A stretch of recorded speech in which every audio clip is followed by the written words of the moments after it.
So, I have not been the type of person that is to partake in any sort of substance that would lead me to have a weird experience. Huh? Like, I've not done cocaine or, I haven't, taken anything, horribly, horribly bad. But one thing that I know for sure is that I'm not putting a lizard up my nose so that I can have a transcendent experience. That ain't happening in my lifetime. I can tell you that for sure. Hey guys, what's going on? It's Daniel Strong from QuickTime Reactions, and you join me on my way to the Mandalorian and Grogu, in which I am reviewing all 3 seasons of The Mandalorian as well as the Book of Boba Fett. And today we are here to talk about Book of Boba Fett, Episode 2, which is entitled, let me get it up here, The Tribes of Tatooine.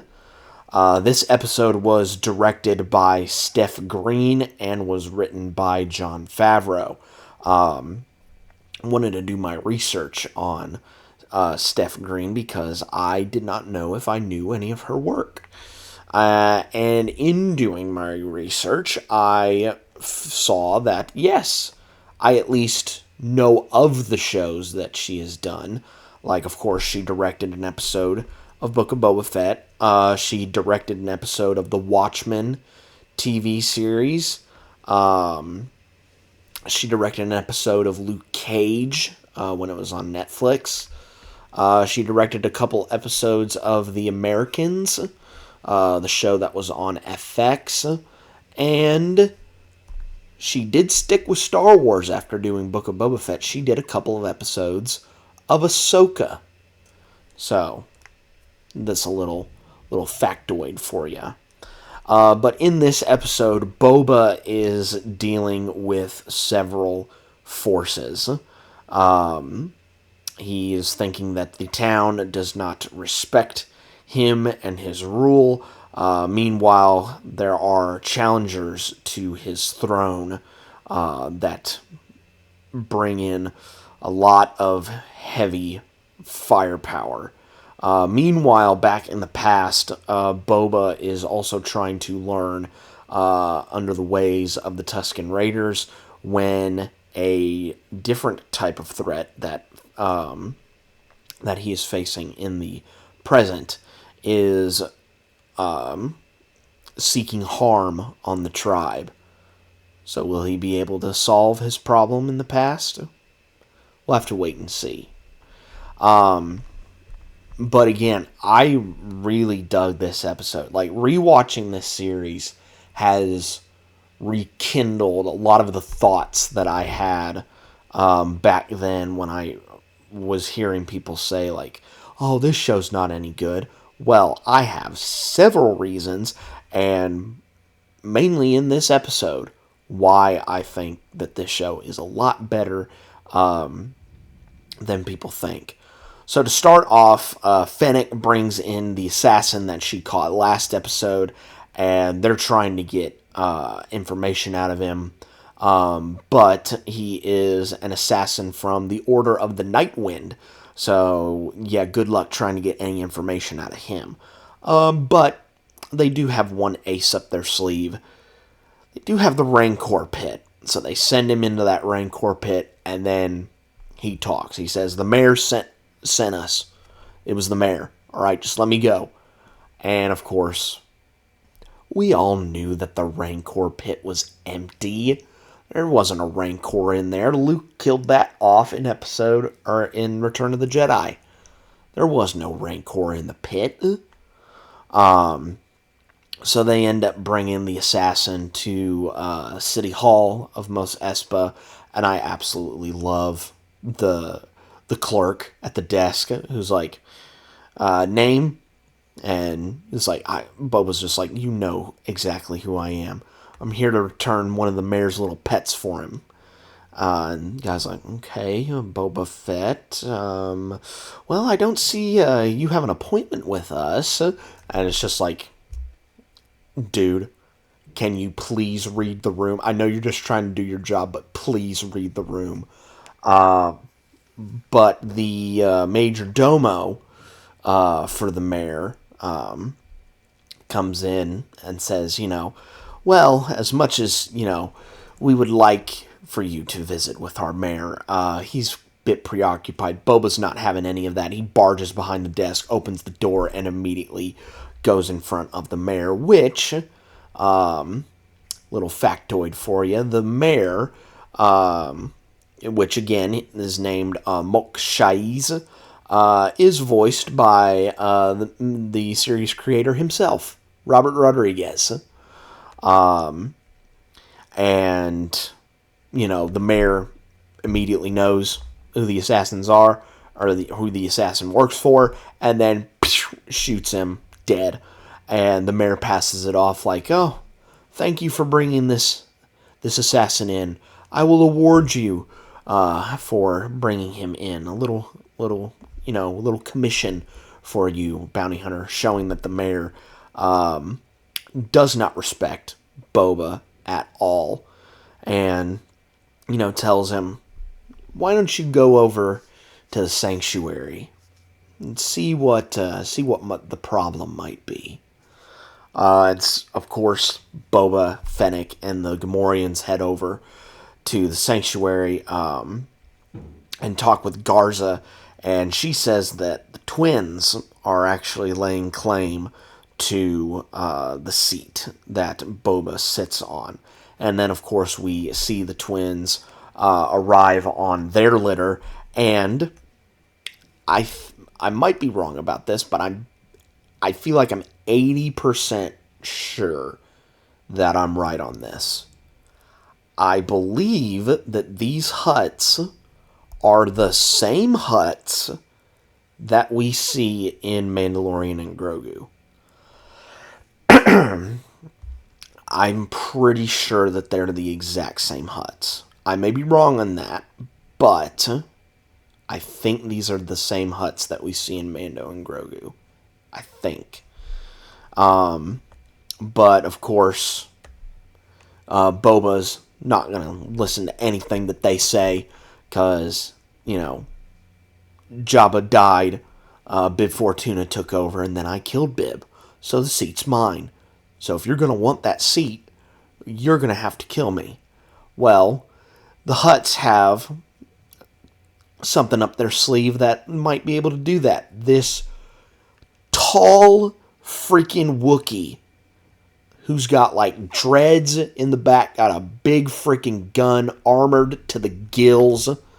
And again, flashing back to when I watched this for the first time, this was another one of those that just went over my head. Watching the reactions online, it's like, now I know that the character's name is Black Chrysanthemum, which he is portrayed by Kerry Jones. So I wanted to give him a little bit of a shout out there, because the way that he portrayed him was, just in this brief little moment, very menacing, like really, really menacing. So it appears as though Boba is not getting respect in the town, and he's having his seat challenged. So he's gonna have to come up with a little bit of a game plan on how to solve that.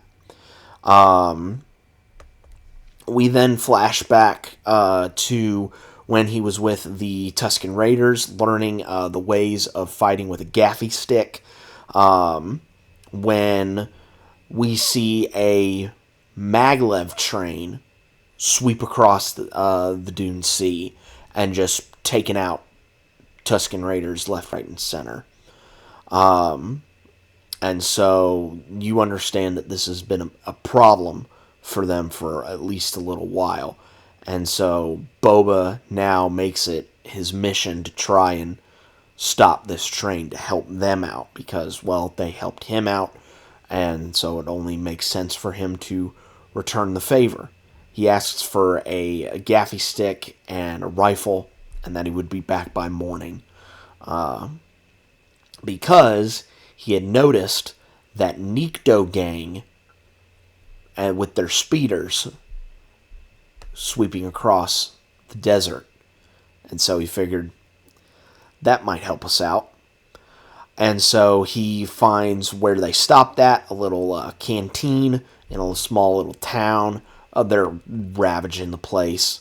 One couple tries to, or I should say the guy in the couple, tries to stand up for himself and everyone else. That doesn't work. It's not until Boba walks in and just starts wrecking house left, right, and center. Proper, like, barroom brawl. This. Steph Green did a really good job of shooting this. So, want to give props to her on that. And then, once Boba's all done, I think he also broke the rifle in this and just had the gaffy stick, or the training gaffy stick, I should say. And so Boba makes his way back to the Tusken Raider camp with the speeder bikes. And so, again, this is something that you don't, again, I'm going to repeat this over and over again. This is something that you don't see in Star Wars. The mingling of cultures. Boba is learning from the Tusken Raiders, learning how they thrive off of the environment, how they prepare for combat, and the threats that they have to face out in the world with trespassers trespassing on their sacred land. Meanwhile, you have Boba coming back with these speeder bikes and teaching them how to use them, how to jump from one speeder bike to the next, basically training them so that when something like this maglev train comes by, they're prepared and they're ready for that. You don't, at least for me, you don't see that in Star Wars. You just don't. Or at least with my experience with Star Wars, you don't see that. And so when the maglev train comes back through, we get an amazing sequence with the maglev train, them boarding it, and we see that it's the Pikes that are operating this train. And so there's awesome stuff on the sides of the train of them boarding, stuff on top of the train as well, with them taking cover from not only the Pikes firing on them, but also the train operator, who's a droid, constantly firing up the engines to basically use the propulsion from the engine, the flame on the back, to basically send people back either burnt or, just using the air to push them back so that they don't get to the front car. But Boba is able to get to that front car and basically put the brakes on the train, and they stop it. After all that, they have a little briefing with the Pikes, with Boba basically saying, okay, which one of you is the leader of this? And leader steps up and is like, are you going to kill us? And Boba's like, well, that depends on how you answer this question. Are you guys smuggling spice? And Pike tries to play it off. What's spice? It's like, I don't even know what spice would look like. And then one of the Tusken Raiders drops a crate. Spice rolls out, and it's like, it looks like that. And Boba basically tells them, look, you guys are trespassing on their land. So if you ever come through here trafficking whatever it is that you're trafficking, you're going to pay a toll to these Tusken Raiders. And if you bring any harm on them, they will bring that back in tenfold. And You guys can walk all the way to a town nearby, and if you do so right now, you might be able to make it there by sunset. The Pike's like, oh, we're going to die out there. It's like, no, you're going to be guarded by the Tusken Raiders on your journey. It's like, we're going to die if we don't have our water car with us. It's like, you'll learn to drink out of one of the black melons that they have, just like the Tusken Raiders have. You see the civility that Boba, because again, he could have just killed all of those Pikes straight out the gate. But instead, he chose civility because the only way that Boba uses force is if someone else enacts force first. Like, think of the assassins in episode 1. He only goes to the mayor's office because, well, they tried to kill him. And so he wants answers from the source. He only attacks the maglev train in this episode because they did harm to the Tusken Raiders. It's basically, fracture for fracture, eye for eye, essentially. And, it also reminds me of a saying, a warrior's greatest weapon is his patience. The fact that he plans out and doesn't go in, shoot first, ask questions later. That is the makings of a good leader. But then again, that's just my viewpoint of it. And so with this, Boba has earned even more respect with the chieftain. And the chief actually has a gift for Boba. It's a lizard that, with a little bit of spice, goes up his nasal cavity and actually guides Boba to one of the last surviving trees in the Dune Sea. Because, like it says, Dune Sea used to be covered in water. But since it's dried up, the Tusken Raiders have had to evolve, adapt, and learn to living in such harsh environments. And I also love how this is shot,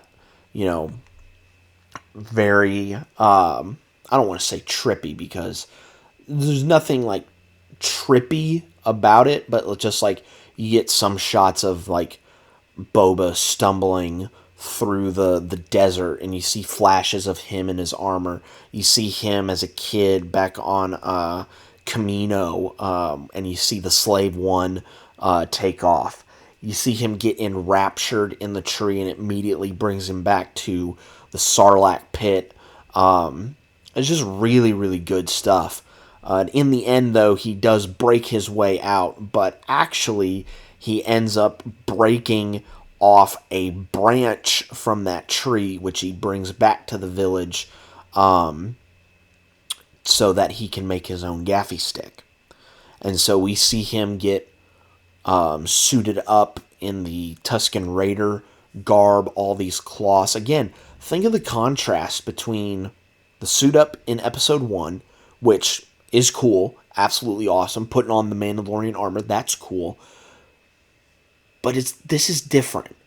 This feels more ceremonial rather than putting on like a work suit than for episode 1's suit up.